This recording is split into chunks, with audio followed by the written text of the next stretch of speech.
All right, and we are live. All right, hello, Yeah. greetings, hello, welcome, hi. It's your boy Dr. Tune, Dr. The Tunes. You're not tuned in Tune TV. I'm joined by my special guest, Keontae Norm. Hey, what's up? What's Shout out good, to you. family? How y'all doing? Yeah, it's all good. Yeah, Keontae Norm, he's a rapper, he's an author, he's a creative, he has his own brand, clothing guy, he's the all around underground superhuman. And he's out here promoting his new work. So, how you feeling? I'm feeling pretty good, family. Can't complain too much.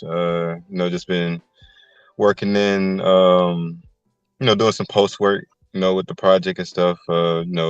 Getting back to life after album mode and stuff. The usuals as a creative. You know, you know how it is.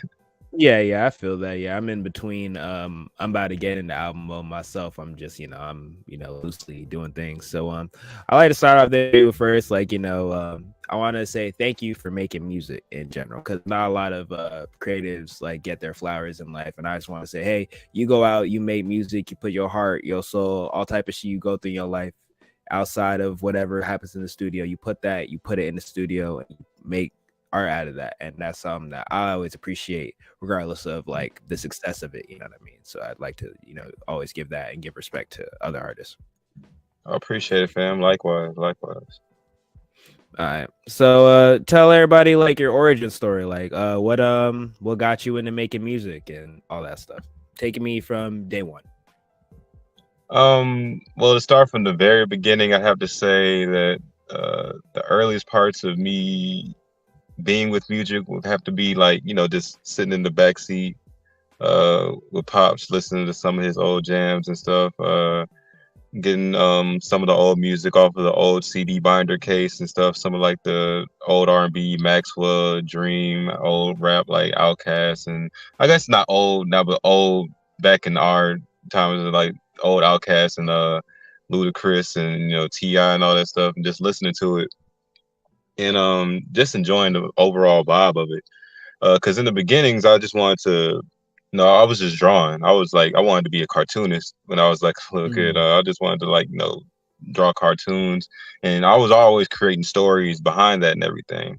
But the moment that decided to actually step out and actually start, getting more involved in music had to have been like when I was like coming up in daycare, and we would always get together and do like kind of little show and tell things with ourselves, and I would always do like beatbox raps or whatever like that, just because it just felt fun.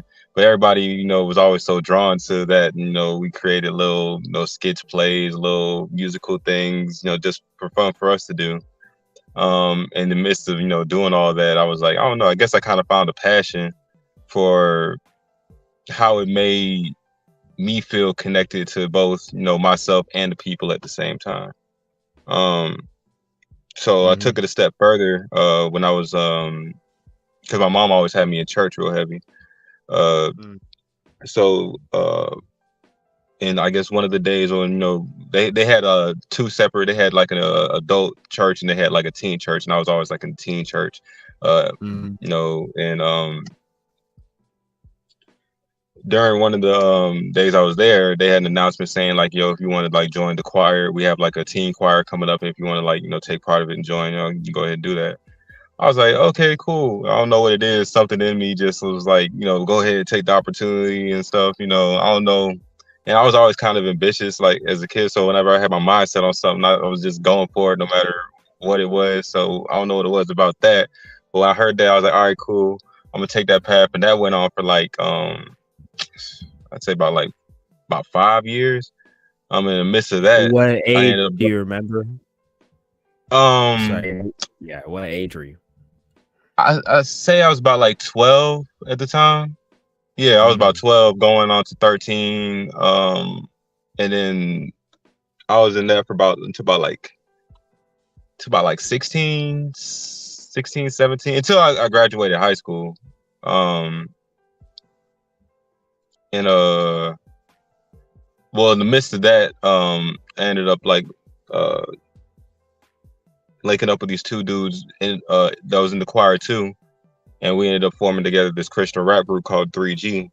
Um, and that's when I got introduced to the other side of like the music part, the music business aspect, because we started recording Right. music and started pushing it out on iTunes. I started learning about royalties. We were getting like shows, and we were introduced to like the contracts and like deals and stuff like that. Because even like on the even on the church Christian scene and everything, it pretty much rolls the same over. It's just like it's a more, Yeah, it's still the business. yeah, it's still the business, but I guess like God is more incentivized in that area than it is in the other area. So I feel like that's the only difference really. Um, but we would Were people shows and all that. finessing in the Christian circuit and all that, or nah? They wasn't trying to finesse the little kids. You know what? On personal experiences and stuff, it was just like certain moments and times where you take an opportunity, you think it's gonna be something else, and it wasn't. And but everybody, it's all about the look and the money at the end of the day.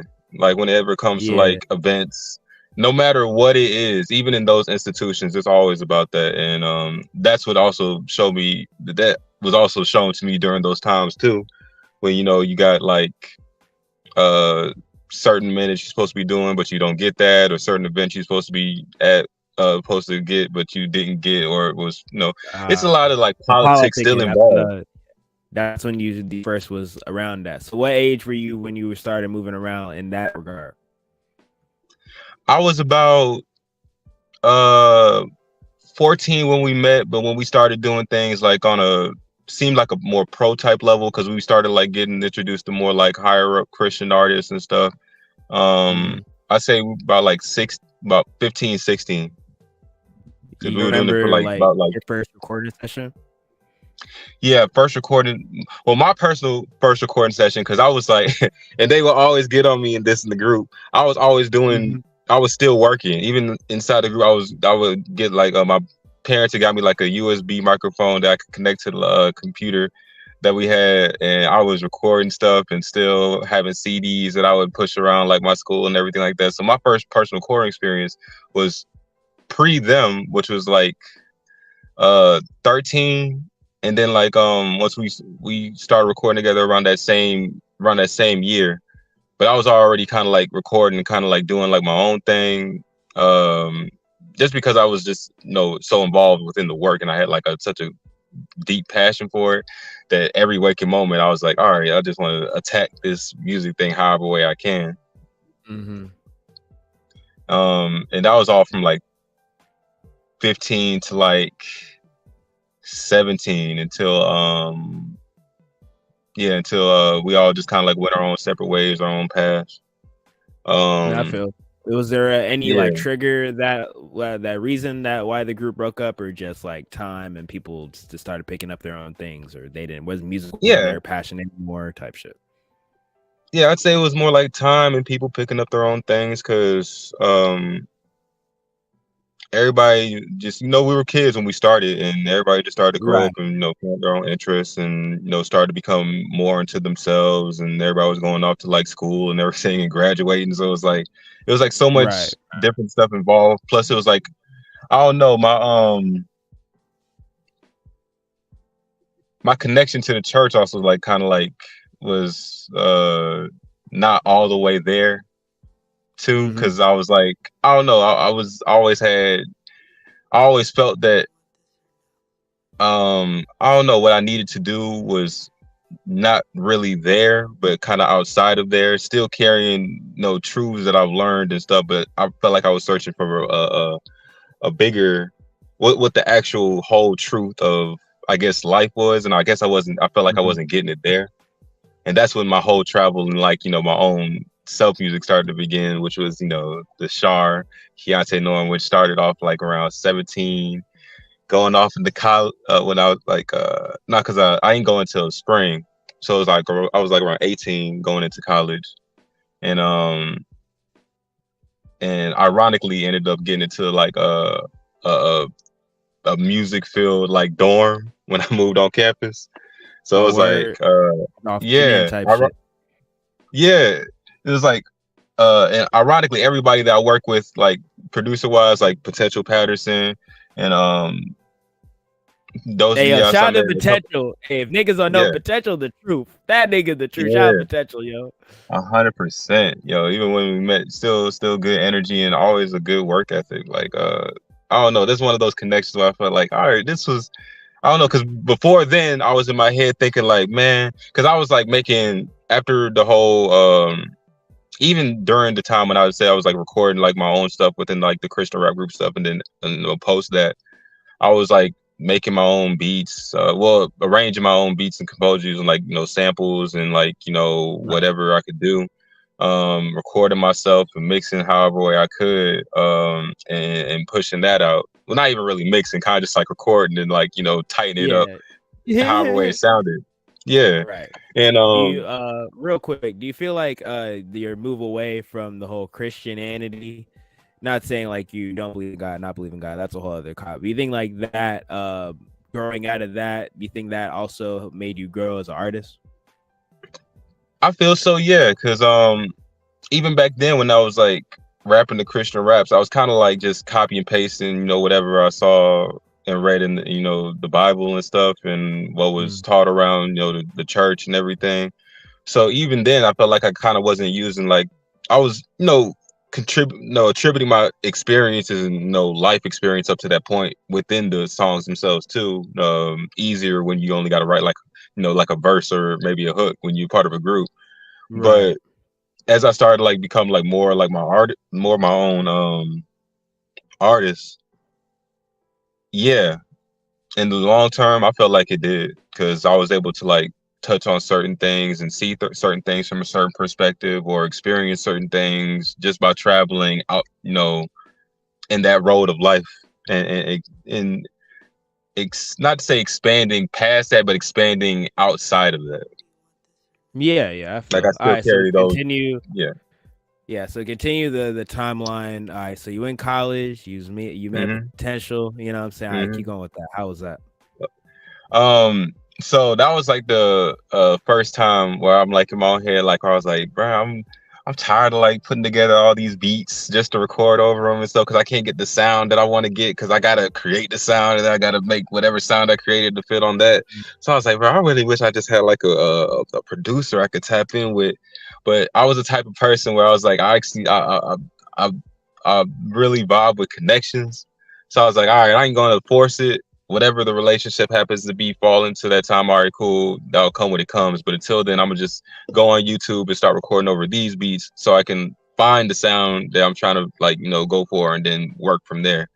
And during that time I ended up meeting the homie Dos Diaz, who's Summer Walker. He's a Love Renaissance engineer now. Right. Um main engineer for Summer Walker. So shouts out to him. He definitely came a long way too. Because Yeah, yeah, yeah. That's a crazy come up. Yeah. yeah, most def.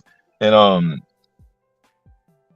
back then I was like still a college kid, still trying to come up. So like back then he was taking like trades in for like studio time and stuff. So I had like shoes, like real good pairs of shoes. And I was like, all right, these dope. But I was like, I really love the passion wear. So I'm trading in like, polo, all types of polo, name brand stuff just to have the studio time to record and everything. And that's Right. mixed in with like, whatever money I could come up with at the time. And that's how the Demetrius mixtape ended up coming to be. Okay, cool. Um That was Demetrius. Got you. Yeah. So that was just a collection of YouTube beats with grind and all that good stuff with my little brother actually designed the cover from a picture that I took in my dorm room in college. Um and that, started off that whole series and actually like during that time I was like, doing like performance stuff. I had like put together like a live band at that point and was like performing the songs off of it. And just kind of like coming into like my own standing of like artistry, figuring out who I was really, because I was like still coming out of high school, coming out the Christian rap group, coming into like Yeah. this newer thing of like life and music and stuff. And then like at some point after like I met my close homies at that time, including like Randall, Potential Patterson. Um, we started working together on what was Kami at the time. Cause Yeah. I actually I started working on Kami right after I finished the first Metrius project. Yeah. Well, that was Um, the process. You know what I mean? yeah, cause he had shown me he had a whole bunch of beats on his laptop. We sat down next to him and he passed me the laptop. I'm sitting down just picking out beats like, oh, this sounds good right here. Oh, this sounds dope right here. I'm sitting here pretty much uh didn't know it at the time, was executive producing the whole Kami project, beat wise first off. And just I guess in the meantime, what was it? I ended up linking back up with Q Fremont and Jake Waters. Yeah. Shout out to the Uh wild card people. How'd you meet them? yeah, yeah. Well, I met Q back. I've been on Q since high school, since Okay. school time. We just didn't get like real close until after that. Um and I ended up meeting Jake through Q during that time. I was during the time I was in wild card, you know, and I'm trying to make sure I putting the pieces in order in Mm-hmm. my own head. But That's all good. because that was a whole thing. Because in that time space too, I ended up making Demetrius too. From the Mm-hmm. Diary Keontae Norm project, which is where I actually ended up getting the name Keontae Norm, which is my middle name and part of my last name. Before then, I Mm-hmm. was going by Shar, and before then, I had a couple other rap names too. What made But Shar you was the main. settle on Keontae Norm versus Shar? Um, well, honestly, what started it off was we were and me, Q, and Jake were in like one of our meetings, just tightening up stuff, uh, business wise, and we were looking up like trademarks, copyrights, and everything, and the name Shar was already like taken in certain aspects, Mm. which didn't surprise me. So I was like, all right, if I had to go with like another name at the time to make it a lot easier is when it came to those times of trademark register and copyright everything. Uh, I had to go with Keontae Norm. What I was saying, and as I was looking deeper into it, and what solidified me with that name going forward was just the what I had tied to it, and that being, I was like, all right, what am I trying to do? What am I trying to say? What am I trying to be? Like, what am I trying to accomplish doing this like whole music thing, or just this whole mission of you know all this coming together? Because I'm at this point, I'm putting everything that I'm like, the drawing aspects, the production, the writing, the getting people together, the ideas, the Yeah. all that All stuff. the work, all the shit Yeah, that all come that with work. being an artist.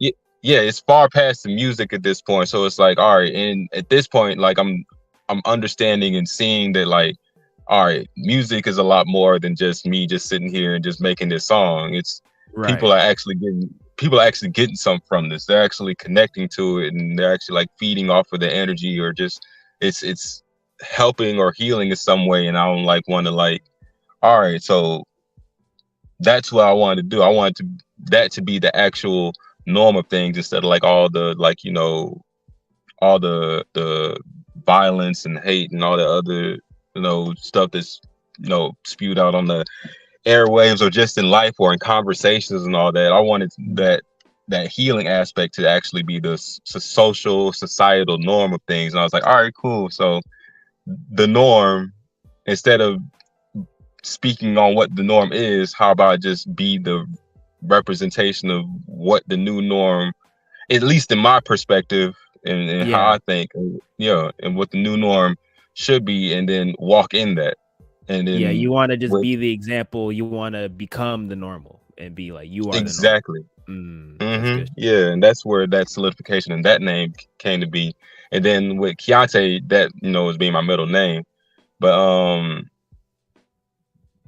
when I looked it up, it actually had like a meaning to it. Where I was like, "Oh, that's crazy." Where it was like, when I looked it up, I think it meant like in some language. I think it was African, but I can't be 100% sure right now. But it Yeah. was like a true follower of God or something like that. And I was like, oh man, that's crazy how that all comes back into full circle and tying back into each other. Because I still never gave up on like the aspects like that I learned within the Christian rap group and stuff. You know, the connection, the love, the energy that I felt that time, but still traveling over and becoming more like, you know, open-minded to, you know, everything around me, but then coming back in and then locking all that stuff back in to be like, all right, cool, this is what I'm trying to do and this is what I'm trying to continue on pushing forward. All right. um So that was so you're in the midst of Metrius 2. So when did mhm. you drop that, and then when did Metrius 3 happen? um Metrius 2 happened a little bit after I graduated, while I was working with and at that time I wasn't officially working with, it wasn't even wild card at the time, it was just us in the studio just kind of like recording and hanging out and just, you know, passing around the passion. Right. And at some point they called me back up and we linked up and we decided to, you know, run the run the production company and do the thing. And uh Demetrius 2 got dropped. It's kind of like, you know, that one for me was kind of like a project like, all right, cool. I fuck with them. I mess with everything that's going on. The energy's dope, and this is why I want to record my next project. You know, this is where I want my next space to be, and that's what Meteors 2 was for me personally. Was like a staple in article. This is another staple in the chapter of this life, and Mm, that got dropped. I want to say 2015, mm-hmm. uh, and in between that, I ended up making like the Earth Mother 1 and 2, which was the pre-Bayani project. Um, Okay. That's how that ties in. yeah, because I was working, I already had the idea for a double project in my head, but I guess like I was moving too fast, and God and life was trying to slow me down a little bit. So it Mm-hmm. gave me all those other, you know, points and stuff to work on, because that idea still needed to grow. You know, I still need to meet y'all and everything and stuff. Hell yeah. But and then Meteors 3 came about because that was originally supposed to be uh, a mixtape that I was working on. You know, even though Potential had produced the whole project and, you know, he made all the beats and everything, because that one was after the Norm EP was the first project I dropped after my name change, Ah, let's see. which was after the Meteors 2 project and after the first Earth Mother and the second Earth Mother. Um, and after my name change, I was like, all right, cool. So it's time, I guess, for like, no, that was my first, you know, testing, like, you know, rebranding. Which, you know, I've rebranded a couple times before, but I would already have been running with Sharp for a while and had already garnered up enough, you know, things with that. But, you know, now it's time, I had to switch the name. So I was like, all right, cool. Let me go ahead and start, you know, putting stuff back into the game.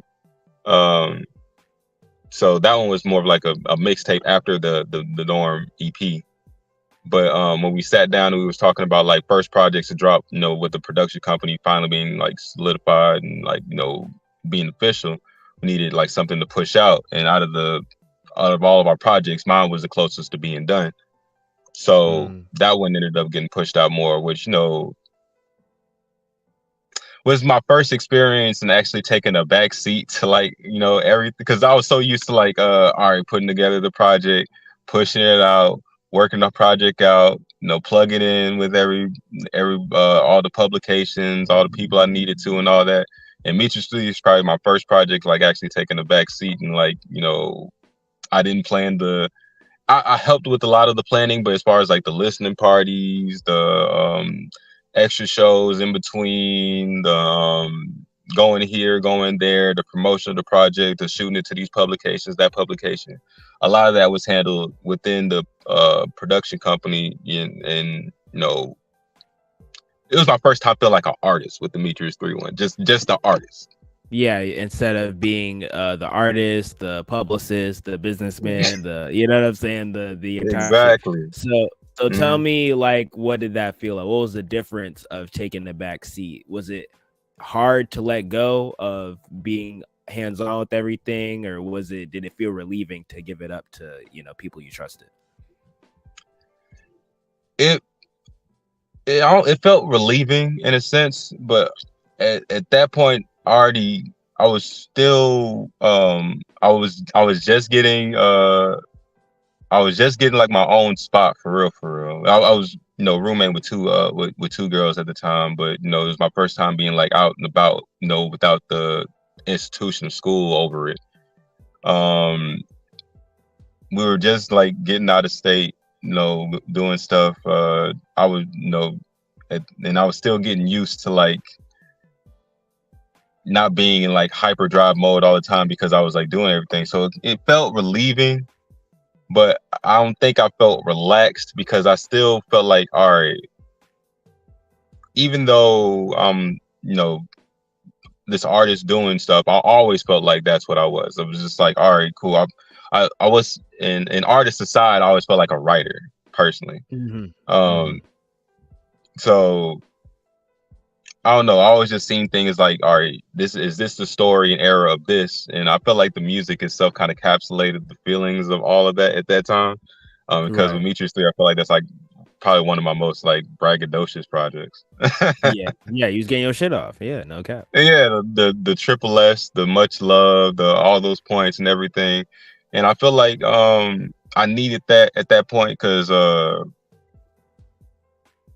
was I don't know, I was dealing with like a whole lot of stuff emotionally at the same time, so I was like, all right, maybe taking this back seat and kind of like, I don't know, feeling myself a little bit is what I need to do because I wasn't feeling myself at all coming up and everything. So I was like, all right, I'm getting back to feeling good about myself. And that, I guess, kind of like that whole project and era of that project and me sitting down with it, yeah, was relieving. But, I don't think it was like relaxing because I was still kind of growing at the time too. Yeah, yeah, such is life. So then now we're Yeah. at the Kami thing. You say you had executive produced it prior, now like was actually like rapping on it after coming out Demetrius 3 and all that with the production company, Mhm. were you Yeah. more like comfortable with letting them handle stuff, and like how was that whole process? Um, that one, I'd say was a little bit harder because that's when I had started like putting the pieces together for like a dream that I had already had prior to like everything else, which was Mhm. what started off the cartoonist one, what started off like, the music stuff, what started out me connecting with all these people and pushing out and having the drive and ambition to do all these other things was the Mhm. fact that all before all this, I wanted to create a story. I wanted Yeah. to, yeah, and I wanted to, and as I started watching more anime and stuff like that, I was like, that's exactly what I want to do. I want to create a story, then create something visual with the story that people can, watch and feel and have something to bond with and something to make them like want to get up and actually do something too. Like kind of like how Naruto makes people feel, how Ichigo makes people feel, how Luffy makes people feel, how anybody's favorite anime character makes them feel. Like, yo, even though I'm feeling down, I know they were down too. So let me go ahead and do it. That's the type of story I wanted to represent. So when Believe it. Kami started, yeah, exactly. So when Kami started to like, come back around, by this time, Good Kid, Mad City had came out, and I was Mhm. like, "Yo, that is crazy!" Like to be able to like add like a movie within music. Oh, well, this Yeah. man is connecting dots and putting together bridges. I was like, Yeah. and the more I said, yeah, and the more you sit down and think about certain things, it's like the only thing that's keeping I don't know. The only thing that keeps you from doing something really is the fact that you're not doing it. So I was like, all right, if I have the pieces to do certain things, then I can do it too. Right. Um, so I was like, if I wanted to put some skits right here, let me go ahead and put some skits right here. And not to, well, I guess like I heard it like an early music coming up too, but I never really, put with the Good Kid, Mad City album, it was like so consistent throughout that it was like pretty much not even an album anymore. It was a movie that you were just Yeah, it was listening like an into. opera, you know what I'm saying? Just all music Yeah, type shit. exactly. So I was like, all right, cool. That's be something. And I didn't even know it, but at the time I was doing that not even thinking about it, but just like, all right, this is pretty much the beginning stages of the animation story, pretty much. Um, with um, dang, wait, what was the question again? That way I can make sure I'm saying. We were just talking to me. We were on Kami, and then Yeah, you yeah, was talking about how you want to make that because you're an author at the end of the day. Like you're a yeah, writer yeah. first Hmm. before everything else. You know what I'm saying? You reflect you're a writer first, and now you want to make the show and shit, or at least you want to make a Exactly. visual representation. All right, so how'd you go about Hmm. doing that? Yeah, but oh, okay, so pretty much like after like exactly getting all the beats together, I already had all the beats, coming and recording the project. The project actually got recorded twice. It got lost the first time in like files and everything. How'd that feel? Um, No, that was crushing. that was definitely crushing at the time, but now that I think about it, I feel like it was what was needed because while I was working on it in a state of mind of like that was different than it was when I actually recorded with the intention of like, all right, I'm gonna do this right here, this right here, this right here. I was kind of like doing the same thing I was doing with all my other projects. It was kind of like I was kind of speed running through it, and then kind of like, all right, I'll go back and backtrack through it later if I have to. But more than likely, I wasn't going to because I don't know. I don't like going over things uh numerous times. I like to get as much preparedness as I can possible, then come in and attack it with everything that I have got laid out. But Yeah, I feel I the same realized I way. can't really do. What's that again? Yeah, I feel the same way. I also noticed with you in the studio, you're not a big fan of punching in too. You'd rather record the whole verse straight up. One, you know what I'm saying? Exactly. Yeah. You're not a punch in guy. This is not a punch in Mm-mm. nigga. He Not at all, yo. Like the first person I recorded under, he used to do that all the time, and I don't see like too much of an issue with it. But I don't know, like it's a different feeling when you able to like get the whole thing out. Like it feels like you're it's different bridges you building. It's hard to kind of articulate it a bit, but like the energy feels different when you laying the whole verse out at one time instead of just having to punch in and the engineer has to go back. It's less work for the engineer too. I feel like the engineer has to go in and make sure all these different parts is leveled and put together. It sounds good. yeah. It doesn't sound like a whole Frankenstein piece. So I Yeah. was like, I don't know. I just get a different energy from like Yeah, doing the for whole me, thing. who's done both sides of it, I feel like when you do it in one take, you kind of tell the whole story, versus when you punch in, you kind of have to keep. You also have to keep the same energy because people have different energy or different takes. If you do one take, it's same Hmm. energy throughout. You tell the full thing. You know what I mean? No, nothing wrong punching in. I do both. Sometimes I punch in, Yeah, sometimes I say the whole verse. But you know what I'm saying? I understand what you're saying. When you say the whole verse, or at least not even the whole song, you do one verse, then you do the whole verse, then you do the whole verse. You can tell the full thing, and it sounds a lot more fluent too as well. exactly. Yeah, I think what was it? um they try to make it sound like so like robotic and like pieced in together and everything like that, but like I don't know that what was it? It was Tupac in one of the was it the NWA movie, or is it one of those movies where he was like, "Nah, I want to hear every breath, every don't cut out too much, bro. Just I want to hear everything, every Yeah, imperfection. I want to hear it make it sound real." yeah. But Tupac yeah, famously would do that, and then he would re-record. He would do overdubs. That's why he would do yeah, overdubs. First take, he would have the breaths in, then he would double it up so that you would sound more, emotional and stuff like that. So yeah, definitely. exactly. Hmm. But All right. yeah, but that's pretty much how I wanted to like attack the project. Was well, I wanted to keep it as real as possible, but at the same time, I wanted to be calculated and had some thought put into it. So when it got everything I wiped the first time, yeah, it was like a whole thing that even became like a whole like the crash of 2018. What he Right. called it. But it it definitely like helped me slow down a little bit and helped me work on the project a little bit more detail. Some of the songs sound a little different, but I feel like in a good way, it sounds like certain parts are like more mature here and there. But then putting together all that with the couple recording sessions with that, and coming in and recording the skits with y'all and everything at the same time, we were working on the beats for the next project. Um, yeah, that era itself was like crazy, and even like putting together that project, then even I was doing like a whole, and that one I actually called in a lot of connections and everything for like the release party, the different live shows I was doing at the time and everything. I was just like, whoa, I was in a whole different vibe. Pretty much just a times two of what the Demetrius 3 project was. But this time it Yeah. didn't feel like, I was had to be, I had to, had to be this braggadocious, whatever, everything. I felt like I felt good. That's what I felt, real good. And I felt like, all right, I'm finally taking the steps into what the actual goal is. So with that project, at least.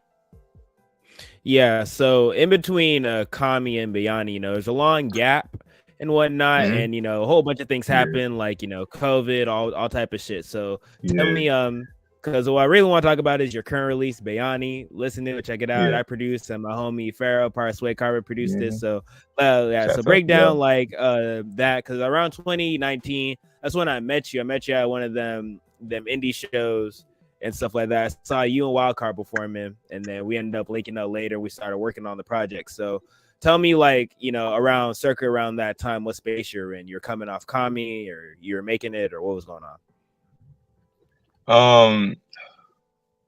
Well, the space I was in at that time is a very, very heavy space, because like you said, coming off it was going into the pandemic.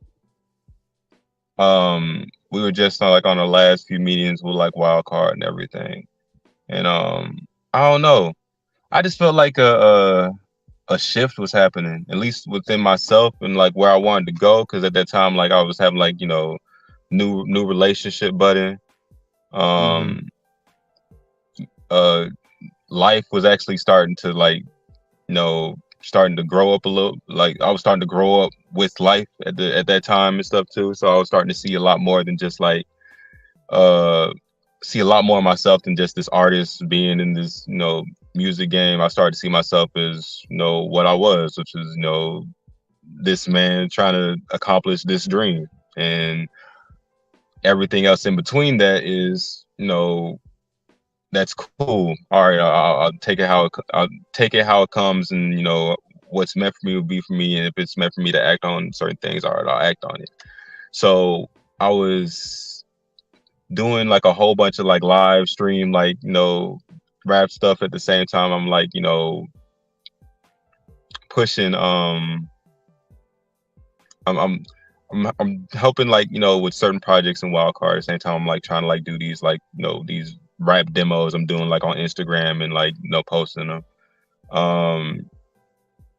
And then as I'm like life is starting to catch up a little bit more, and then like I got like a lot of stuff I'm trying to like do and like accomplish. I ended up what was it? I ended up stop being executive of Wildcard. Is there a reason why, or like do you not want to speak on it? I don't want to make you speak on something you don't want to. Can't say too much, only because like business stuff, but yeah, I just knew at that time like the responsibilities and stuff that I had on me, at the same time the stuff that I felt like I had to do later on in life, the call-ins that I was get was just like it wasn't too much, but it was like I guess the better way to say it was like, you ever feel like all right, there's nothing wrong with this situation, I could keep pushing with it and everything like that, but I know that it's time to go on to the next chapter of the book. This is my favorite book. This is my favorite season right here. But the next season is coming up, and I gotta go. I understand. Was that a hard decision to make? Oh yeah, that was probably one of the. I remember only making like 3 or 4 very, very tough decisions in my life, and that was like one of them. I'd say I was like one in the top 3 of those 4. Because like it was like years of just like working and grinding and like all this work putting in, and like you don't ever want to feel like you're letting anybody down, but at the same time you feel something pulling on your soul so hard. It's like, you got to move, even though you fuck with them, even though you you feel like you growing somewhere. It's like you got something you got to keep. You got something you got to do. So I was like, all right, then that's when that decision had to come to be. But I feel like at the same time, that was what was needed for everybody at that time, because I felt like Yeah. everybody was like holding on to something, but it just needed to be something that just needed to be let go in order for us to grow too. Yeah, I feel that. Shout out to the wild card people. They all cool Oh people, you yeah, know what I'm saying? I've yeah, done great business with them. So yeah, I just want to it's all good energy. oh yeah, All right, 100%. so to moving Oh, but on, yeah, but how during that was time, yeah. yeah, but I forgot to say, what was it? During that time, was when the Norm 2 project came to be. Demetrius for the Norm 2 Yeah, EP, the second to the debut with name change. Demetrius right. 4 EP came out, and Eastside Forever, and like and that's when I started working with y'all on like recording and everything like that, and then we started tightening up the ends on like the beats with the project and everything like that. So it was a lot of stuff that was going on within that gap in time space. I felt like I was like kind of like rediscovering myself at the same time, like Right. working on the next big things to come and everything. So it was a good time and space for what we were doing, not a good time and space for like it's the atmosphere, like the world. Yeah, I feel it was a crazy time for everyone. All right, so I Yeah. wanted to talk about your brand Hipster Cat. I talk about like the origins of that, like what was the idea behind that? Like where'd that come from? Do you like cats? Well, a history cat. What's that again? I said, do you like cats? Are you a cat person? Oh, well, when I started out the brand itself, I was kind of like indifferent. It's not like I didn't like cats. It's just that I Right. was only like around mostly dogs, I guess, growing up in the country and stuff. Mm-hmm. Um, but I started to become like more understanding of cats. After like my stoner days, because cats are just like really good stoner animals. They kind of like just stay to themselves. They don't do too That is much. true. So I started to like become more attached to it. Plus at the same time I started seeing more cats like around my neighborhood than I was dogs at the time, which was a weird change, which was a weird thing that happened too. But that aside, the way the brand started off was me and a couple homies in school and back in college, and Yeah.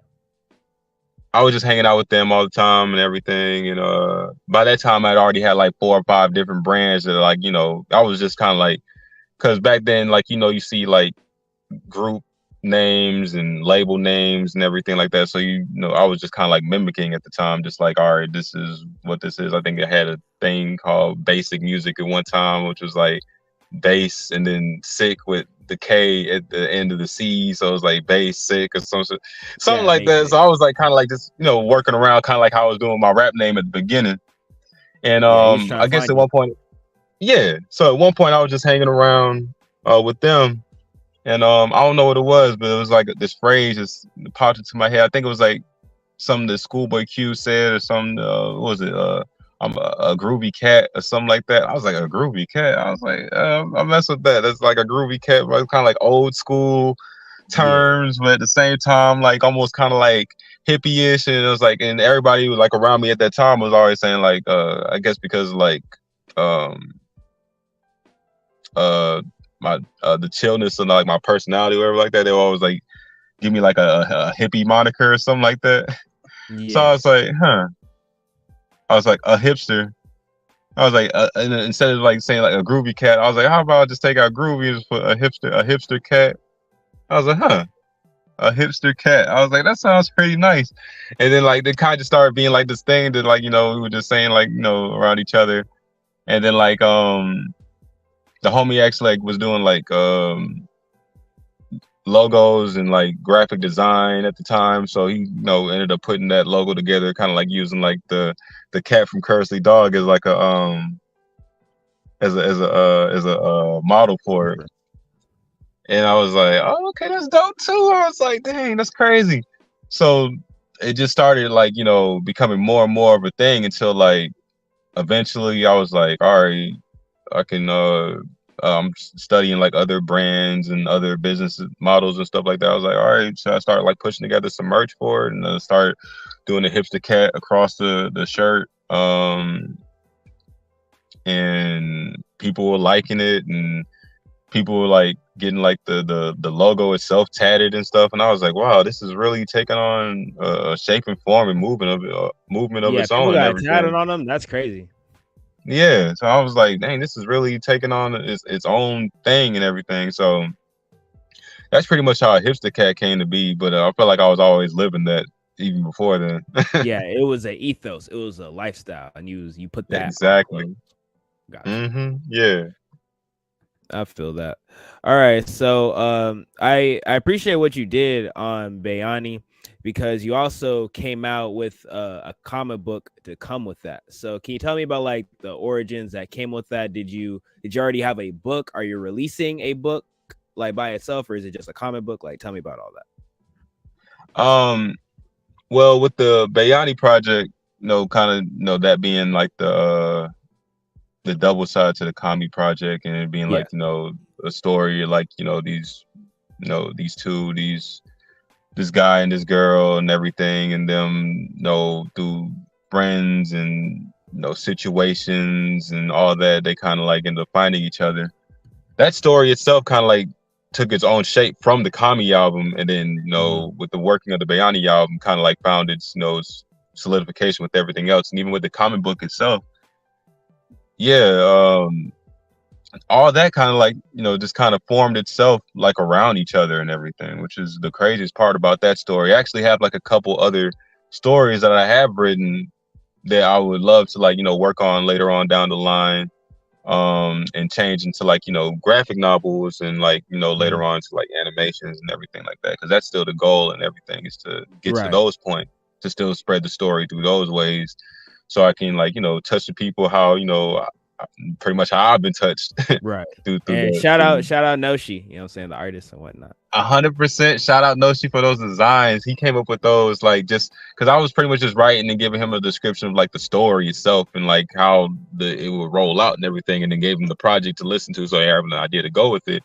And then he just came up with that. Like I gave him a couple pictures, like how the character, like of like actual people, of like how the characters would roll out to be. He pretty much just like went crazy with it and everything. So yeah, shout out to him, because that comic book was actually like outside the writing of it and everything, the graphics of it, the speech, the front and back covers, all that. Aside from like model pictures I had sent him and everything to base it off of, that was pretty much all him. So Yeah. yeah, shout out to him on that one. And Yeah. yeah. So are you ever gonna put out just like a prose book, or are you only gonna try to do like comic books and then try to do anime? By prose book, what you Like a regular what you mean? book. Yeah, like a regular book. Oh, yeah, I actually have like a which is funny. I've been working on a few things for a few years, because like I said, I consider myself more of like a writer, and I always like getting back to like the words and everything. And I've been working on a few things, so I plan on releasing like some written books eventually, but I want them to go hand in hand with the story itself. So I still want to like add drawings and stuff with it. So I'm just Yeah, trying to that's find amazing. a nice medium with everything and stuff. I even want to do like a written style base of like pretty much the Kami Bayani story, and my story in particular. I just got to find a way to line all that stuff out, and make sure it makes sense and everything is cohesive, but at the same time, make sure that it all just just flows. Cause I still want to do like the animations and drawings and stuff with it, but I know like Right. people still like the wordy books. Yeah, definitely. And I really want to shout you out for that, because a lot of rappers, we love making music and shit, but we also kind of live in this false, like almost a false reality, because music Mhm. was made to sell a product. It was usually like Exactly. originally to sell Yo. to sell iPads. It was used to sell record players. The music Mm-hmm. is just a companion piece. It's not really a product itself. So I recommend Mm-hmm. all artists, if you have something to sell, whether it's shirts like merch, whether you can make a book or you can make a comic book, you should have something physical, because CDs are going out of style or have gone out of style. So Mm-hmm. people aren't necessarily copy your CD. But if you can, sell a shirt, if you can sell a comic book, if you can sell any companion piece, and use Keontae Norm, I'm saying, as the model, and you can put that together, that is, I feel like, the future of how you should move. You know what I'm saying? Because streaming, it can make money if you already have a whole bunch of listeners, but at that point you can tour and sell merch, and it's kind of irrelevant. It's just Exactly. another slice of income. But having a Mm-hmm. piece, you know what I'm saying, especially books, because books stand the test of time. Even if they might not hit immediately, you will get, Right. eventually it will catch, and then you know what I'm saying, that can become its own thing. So I just wanted to shout you out on that, because most artists do not think Appreciate with it. a business mind enough to be like, I need to sell something with this music. I need to come out with something else outside just the music. You know what I mean? So yeah, I just wanted to Oh yeah, shout you out. 100%. I learned a long time ago. And I don't even remember where I heard it from, or maybe it was just something that just came together over the time of me working with it. But the quote is, "Music can sell everything but itself." Yep. That I know. Yeah, I know that quote too. I forgot where it's from either. But yeah, music sells everything but itself. It's used to sell shit. It's the greatest way to market some shit. That's why music is in every commercial. That's why music is in Mm-hmm. every movie. But yes, it's Exactly. very hard to just sell music itself, especially in the streaming age, because it's not physical anymore. It's already on your phone. You buy a phone, you got all music on it. You know what I'm saying? So yeah, Right. definitely.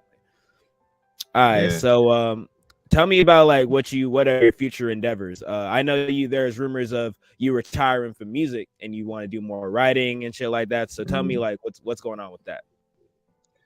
Yeah. So I actually got like a few things I want to do, including like with the animations and the novels and everything to come. Mhm. Um.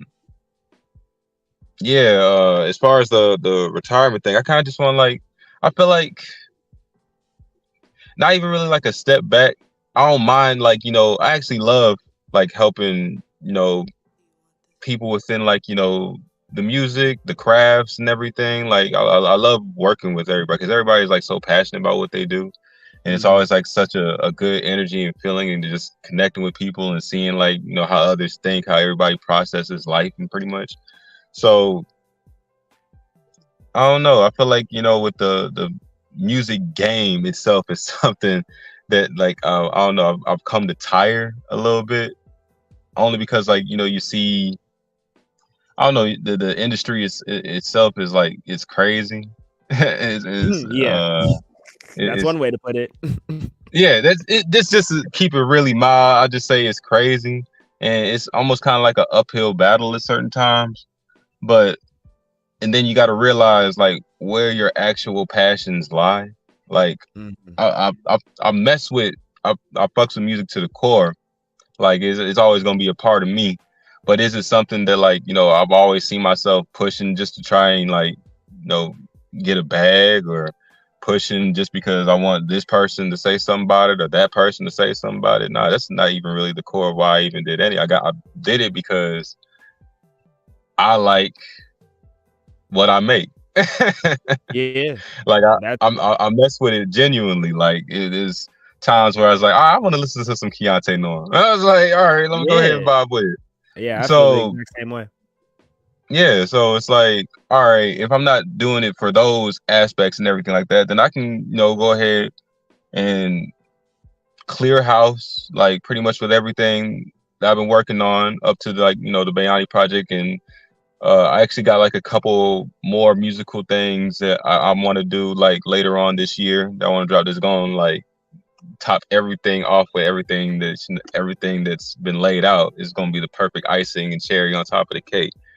But as far as like, retiring, yeah, I just wanted to like take the step back and just like, focus on what was actually like important to me, which was like, the writing, the creation of things on an aspect, just because it's satisfying to myself and it helps others, family, really, really family too, because it's like, just certain like, you you spend so much time just doing this stuff that you forget to spend time with people.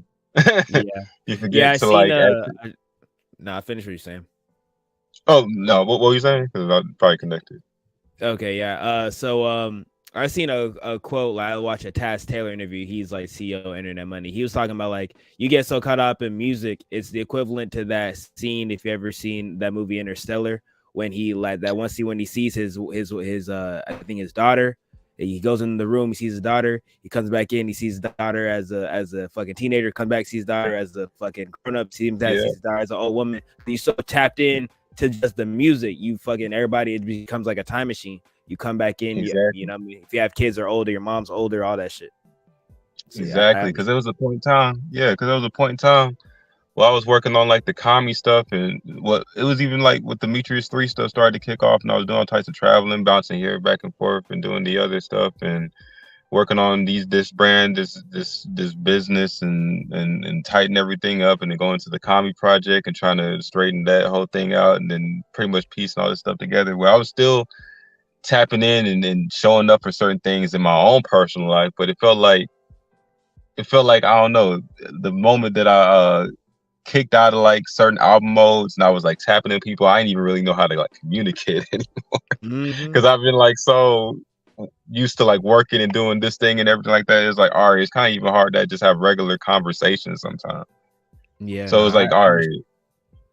yeah. So yeah, all that just to be, I still plan on working creatively on certain things, but as far as like, yeah, music and stuff, it'd probably just be like in collaboration with somebody else after, this after this year, pretty much. Oh, okay. Which is So we like, can still get you for a feature? yeah, of course. Okay. That's what I'm Okay. saying. All right. I'll probably Yeah. be like, the low key Andre 3000. Yeah. Yeah. Hell yeah. So you're He's just just gonna do playing the feature flute work. out somewhere, but if you want a verse, you just gotta hit him up. Hell yeah.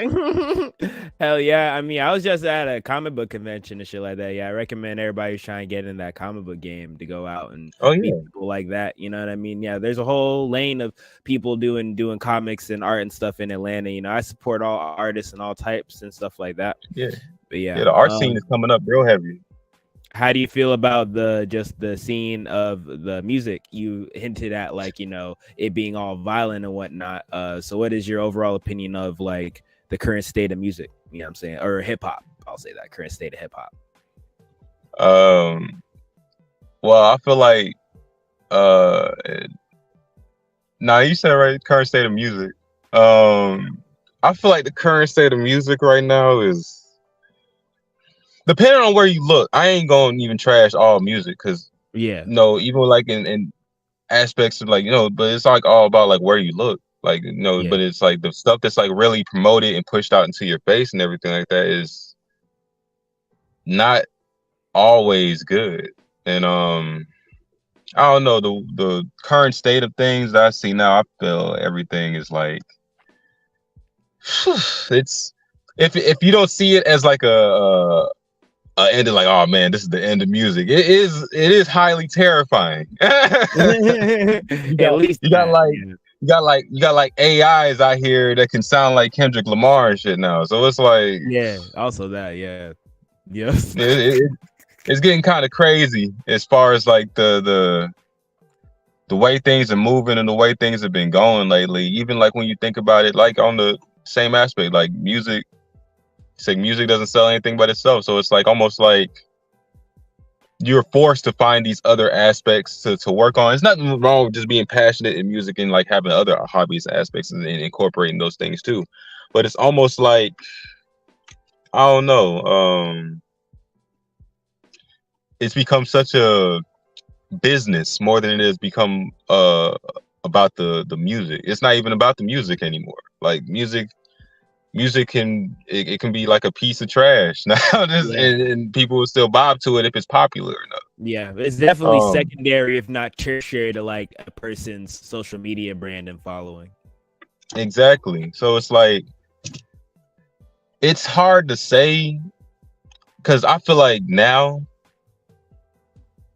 and I was saying it for like a couple years. I feel like now is probably the best place to be if you like want to tackle like an independent wave because all the avenues is open. Yeah, Like there's no more entirely. secrets no more as far as like yeah, you can look it up. where you If trying to there's go. secrets, you can Google it. Reddit, Discord, you can Exactly. find the truth. Yeah. Exactly. So in that aspect, it's the perfect place to be. But if you still like that person that's still stuck on that mind state of like, all right, cool, I'm gonna go ahead and get signed, and that'll be that. Then this is probably the most. Oh, you fucked. That's the You're easiest way to say it. you Like, are cause it's fucked. like You're at this cooked. point, you're right. Cause at this point, these labels is looking for nothing more than just the bag. They don't care. There ain't no more passion in this thing no more. At least I feel like when it comes to like the mainstream level of Yeah. things, there's no more passion. There It's at all least used about to be artist development, and they gutted artist development. They just signed in that TikTok, that next TikTok nigga. That's how they gonna get that nigga. Like, exactly. Like they looking through TikToks and Snapchats and Instagrams and YouTubes. They've been doing it before, but it's like more available for it. And I feel like the only difference in between that and the level that all of us are at is just the funding. it's just about money. That It's just a money game.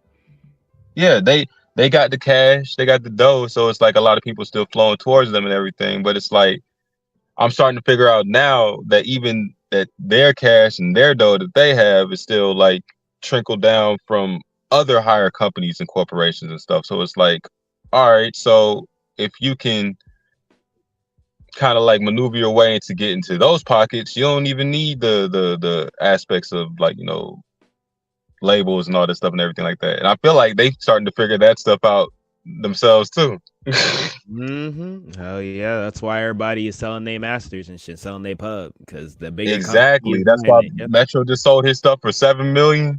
70. Uh 70 million. Yeah. Future just sold damn near all his catalog. Yeah, he sold all his old shit except the most recent deal he signed. Like, I think the album he Exactly. dropped last year, that's like his, and then like moving on, everything else. Like, but everything before Yeah. that, he sold that shit. Yeah, that shit crazy. Yeah, I think I even heard Offset talking about something like that too. Yeah, I know QC sold their whole shit, like the whole Yeah, label. they sold the whole label. They sold the whole shit for like 300 or some shit like that. And then Justin Bieber sold 300. his. Yeah, Justin Bieber sold his But shit for like 200. Like, it's some crazy shit, bro. bruh, like the shit is getting crazy, and It's getting like you crazy. see stuff like that. Yeah, it's getting wild. They're understanding that it's like these these labels and everything. They pretty much dead. Honestly, Mm-hmm. the They only thing really that's living off that's their old catalog. That's really how they making right. money. I'm about to say the only thing that's is the recognition of it so far now, the name that's attached to it, the oldies, the feeling, the old feelings you have from the shit. That's the only thing keeping it alive. And as soon as the next couple generations of people is gone, that's gonna be gone. Damn. At least what I feel like anyway. So it's like the era, the atmosphere of it right now is terrifying, but is it a good scary or a bad scary? It all depends on where you at right now in your head Yeah. and in your model. Yeah, time will tell.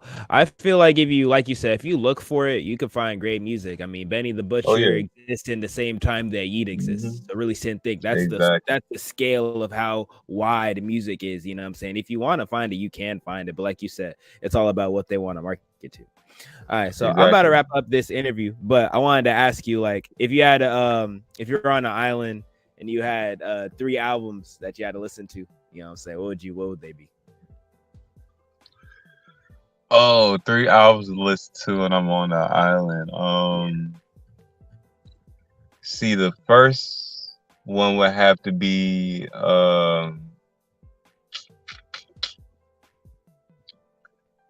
let's see, on an island. So I'm gonna go with different genres, and I'm probably gonna have to go compilation projects. I'll pick a Bob Bob's first compilation, Okay. Bob Marley. Yeah, Bob Marley compilation, Um, greatest hits. Greatest hits. Sade, Sade, greatest hits, Sade, greatest and hits. ooh, shit, if I want to listen to me, I'll just go ahead and rap mine out. But I'm saying I memorize my own stuff, and I'll just beat it on a coconut and wrap that up. I'll wrap up my own shit. The third one will have to be the Michael Jackson one. Yeah. Michael Jackson's confidence is crazy. Yeah, I ain't gonna lie. Yeah, all those go in. Like you got you got some pop. You got something to jam out to on the island. Got something to groove out to. Like even if you meet some nice island shawties, The Sade, if you will. Yeah, exactly. And then now you got some to dance to whenever you get tired of the other two joints. Hell yeah. So All those right, would be my two. I appreciate you coming on and stuff. You got anything else you want to promote? Anything else you want to talk about? I appreciate you having me, fam. And I say name's Keontae Norm. Follow me on all social medias. Keontae Norm, KeontaeNorm on all social medias. You can Google it too. Find everything. Bayani album out. Comic book out. Comic book exactly. Out. Yeah. And if you want the rest of the story with it, if you want to just stay in contact with me or just just chat it up, or if want to hit your boy up for that feature before the year over and past that, hit me up on DMs. I'm a pretty open person. All right. Thank you, bro. Thank you for having me on. Everybody, appreciate you, bro. Appreciate you having me, fam. And congratulations with the whole podcast and everything. Yeah, I appreciate you. Yeah. All right. Oh, yeah. All right, well, that was Keontae Norm, y'all. Yeah, that was my first interview in that bit. You feel me? So yeah, I appreciate y'all for tuning in and whatnot. And if you want to interview, you can always DM me. I'm also open like Keontae Norm. You feel me? If you want to tap in, I'm open platform. I accept all genres of music, but I'm only talking about hip hop. If you want to, hit me up, send me some donations to donate to your boy. You feel me? Fuck with me, you dig? But yeah, this is just an interview pod. You know what I'm saying? When I do interview pods, it's gonna be straight interview type shit. You know what I mean? But if I'm gonna come back with the fuck shit. Come back on Saturday, you feel me? So yeah, thank y'all for tuning in. I really fuck with y'all. Love y'all. The merch, you know what I'm saying? If y'all fucking with this merch, I might drop it soon. You feel me? It's coming soon. And Tune is in music mode. You feel me? I'm about to start snipping in some shit too. I might bring back Looney Tunes Tuesdays. You know what I'm saying? That's what I'm about to do. You feel me? New tunes every Tuesday. I might start doing that. And different tapes is coming and is in the works. So yeah. Thank you everybody for tuning in. Love y'all. Mwah, mwah, mwah. It's been Tune TV.